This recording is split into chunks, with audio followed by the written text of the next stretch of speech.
Shalom. Et vous qui a na retraite. Mais ne sais pas le cas dans la vidéo. Na ozela titi voisonga bien. Ndoki na kati ya réseaux sociaux.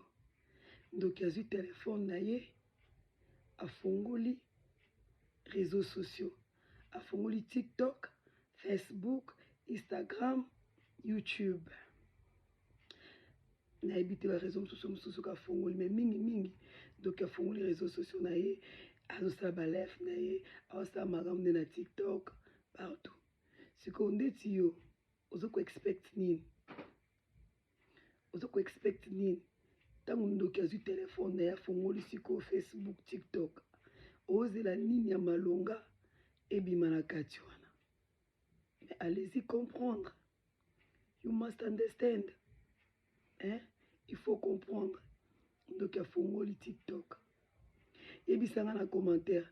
Ozela nini ya malonga ebima na katiwana. Ozela nini ya malonga.